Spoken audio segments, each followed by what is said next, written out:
caadi ahaan ereyga suugaan waxaa lagu qeexaa iidaanka koosaarka iyo labeenta afka taasoo ka dhigan qurxinta qaabaynta iyo micnaha qotada dheer ee afka. suugaantu waxay u kala baxdaa tix iyo tiraab, inkasta oo marka suugaanta lagu talax tagayo ay suugaanyahanadu xoogga saaraan untixda, haddana tiraabta ayaa aan ka yeerayn macnaha aad la culan tahay iyo xogta ay xambaarsan tahayba. muuqaalkan waxa uu noqon doonaa mid dhammaystira muuqaal aan muddo ka hor kaga hadalnay suugaanta, isla markaana aan ku kala dhigdhinay waxa ay tahay suugaantu iyo xog kasta oo aad uga baahan tahay oo aan kugula talinayo inaad soo daawato muuqaalkaas. linkiga muuqaalkaas waxaad ka helaysaa kommentiga ugu horreeya. muuqaalkan ayaynu ku soo qaadan doonaa culanaanta iyo qotodherida waxda kale ee suugaanta ee loo yaqaano tiraabta. intaynaan u gelin muuqaalka, haddii aad nagu cusub tahay nagu soo biir muuqaalka like iyo share garee, waxba kaa dhimi mayso, annagana qiimo weyn ayay noogu fadhidaaye. tiraabtu marka laga hadlayo waa hadal sugaanaysan laakiin aan tixaysnayn, kuma khasbana inay raacdo xeerarka tixda, hase yeeshee sugaanyahanka hoybada leh tiraabtiisa waxa uu ku qorxiyaa sugaanbilayaal ay ka mid yihiin xarafraac iyo habdhac xeeladaysan oo loo adeegsaday si ka duwan tixda xakamaysan. taa ka sokow, tiraabtu waxa ay leedahay sugaanbilayaal iyo farsamooyin u gaar ah oo u yeela yeedhaan dhadhan ka duwan kan hadalka caadiga ah.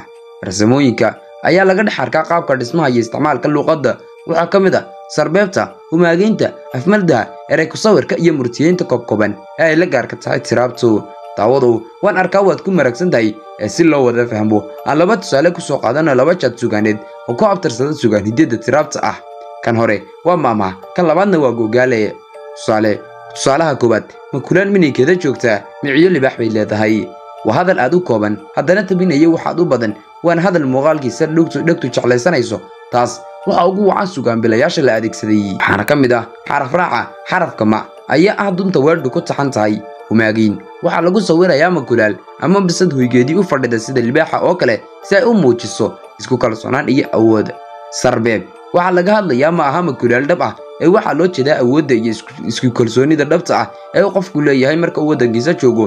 koobid way caddahay in lagu sheegay hadal qaadan lahaa weedho dhan kelmado aad u yar oo feersa hadalka caadiga ah iyo hadalka sugaamaysan marka wax isku mid ah midba marka kale lagu sheegayo. tusaalaha labaad, wax so' leh oo sar leh oo suun leh oo aan rag joorsooryo loogu geyn waa googaale furintiisuna waa ama furiinkiisa lagu furayo. googaalahanina waa mijinta ama lugta adhiga haddaad u fiirsato tugucsuuna sugaaneedku wuxuu isticmaalayaa dhammaan sugaanbilayaashii loo adeegsaday maamaadii aan soo falaqaynay: xarafraaca, humaageyntii, sarbeebtii iyo erey koobnaantii intaba. weliba waxaad arkaysaa in hadalkan farsamooyinkaas qaarkood loo adeegsanayo si kasii qoto dheer sidii maamaada. tusaale ahaan, halkii ay maamaadu si toos ahna horkeenaysay humaaga ama sawirka magulaasha minaygeeda joogta, gogaalahani maskaxdayna ayuu u dayirayaa inaynu sawirato mijinta adhiga, shayga ay tilmaamtu ku sheegtay. jaad sugaaneedyada tiraabta halka badayaaba la galan karo jaad sugaaneedyada ku abtirsada tixda, dadka intiisa badan mugdi ayaa kaga jira tiraabta iyo noocyada sugaaneed ee ay ka kooban tahay. sidaas awgeed waa lagama maarmaan inaan sii qeexno. jaad sugaaneedyada tiraabtu waxay u kala abtirsadaan laba qaybood oo ay ka kooban tahay sugaantu, kuwa oo kale ah sugaan hidad iyo sugaan casri.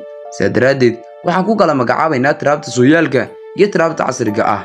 halkan hoose waxaan ku taxaynaa labadaas mid walba jaadadka ka kooban yahay inta ugu waaweyn amase ugu caansan. jaad sugaaneedyada tiraabta sooyaalka ah: murtida maamaada, sheeko xariirada, gogaaleyda sida baanaha ama qaybka ah. jaad sugaaneedyada tiraabta casriga ah: qisada ama sheekada dheer, sheekada gaaban, riwaayadda, faaqadaada, maqaal sugaaneedka ama garfaynta sugaaneed iyo wixii lamid ah.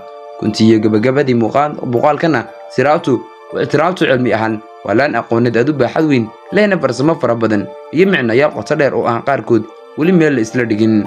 sidaas awgeed ma aha wax laga wada bogan karo muuqaal kooban oo loogu talagalay inuu bixiyo sawir guud. intaas ayaan kusoo gabagabaynaya, waxaana rajaynayaa inaad wax badan ka faa'iideen. idinkuna nagu dhiirigeli like, subscribe iyo share. nabadiino saaxiibayaal, inta aynu ku kulmayno tan iyo muuqaalka xiga waxaan idinkaga tegayaa nabad, salaama iyo nabadgelyo.